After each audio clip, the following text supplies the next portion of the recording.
নমস্কার বন্ধুরা, আজকের রেসিপি কাসুন্দি কই। তাহলে দেখতে থাকুন কিভাবে কাসুন্দি কই রান্না করতে হবে।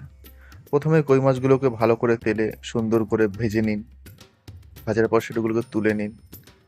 এরপর কড়াইতে তেল গরম করুন। তেল গরম করে তার মধ্যে শুকনো লঙ্কা, তেজপাতা ও কালো জিরে ফোড়ন দিন।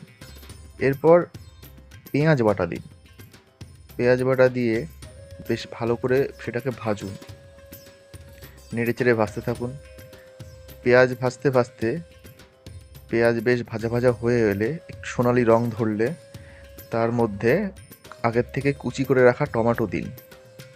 টমেটো দিয়ে বেশ ভালো করে মেশান এবং ভাজতে থাকুন। এই সময় এর মধ্যে একটু নুন দেবেন, তাহলে টমেটোটা গলতে সুবিধা হবে।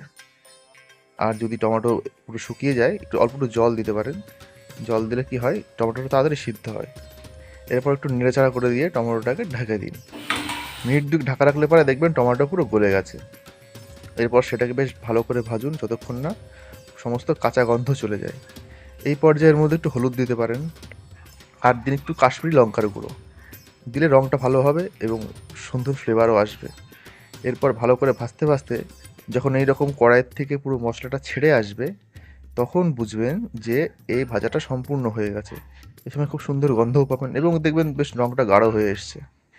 এই সময় এর মধ্যে প্রয়োজনীয় ঝোল রাখার মতো জল দিন এবং ভালো করে মিশিয়ে সেটাকে বেশ সুন্দর করে ফোটান। এই সময় আপনি এটাকে 5 মিনিট ঢাকা দিয়েও রাখতে পারেন, তাহলে কি হবে, ঝোলটা বেশ তাড়াতাড়ি ফুটে উঠবে এবং ভালো হবে। মিনিট 5 পর ঢাকনাটা খুলুন, দেখুন ঝোল টকবক করে ফুটছে, বুঝতে পারবেন ঝোল ঠিক হয়ে গেছে।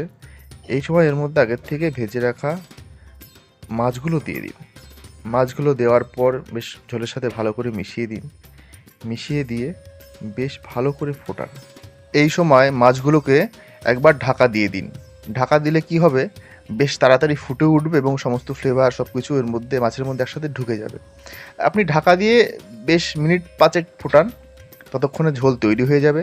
এরপর ঢাকনাটা খুলুন এবং এই সময় একটু নুন ঝাল চেক করে দেখতে পারেন। এর মধ্যে দিয়ে দিন এবার আগের থেকে বেটে রাখা সর্ষে এবং কাঁচা লঙ্কা। সর্ষে এবং কাঁচা লঙ্কা আমি বাটার পরে সেটাকে ছাঁকনিতে ছেঁকে নিয়েছি। ফলে কি হবে, তার যে খোসাগুলো মুখে বাঁধবে না এবং ঝোলটা স্মুথ হবে।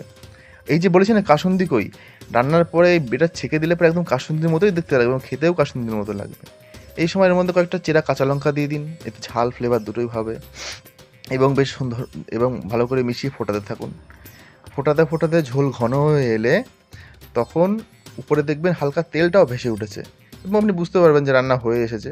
আপনি এই সময় ঝোলটাকে তুলে দেখতে পারেন এইভাবে, ঝোলটা কতটা গাঢ় কতটা পাতলা, এবং নুন ঝাল চেক করে দেখতে পারেন। সব ঠিক থাকলে গ্যাস বন্ধ করে ওপর থেকে ছড়িয়ে দিন সামান্য কাঁচা সর্ষের তেল। এরপর একটু আলতো হাতে পুরো তেলটাকে মিশিয়ে দিন এবং তরকারিটা এই সময় তৈরি। তরকারিটা এবার নামিয়ে নিন। সুন্দর গরম গরম ভাতের সাথে পরিবেশন করুন। ওই কাঁচা লঙ্কাগুলো ভাতে ডলে খেতে পারেন, আরও বেশি ভালো লাগবে। একদম পুরো কাসুন্দির ফ্লেভার এবং কই মাছের স্বাদ মিলেমিশে একাকার। রান্নাটি কেমন লাগলো অবশ্যই কমেন্ট করে জানাতে ভুলবেন না। লাইক, শেয়ার, সাবস্ক্রাইব করতেও ভুলবেন না। নমস্কার।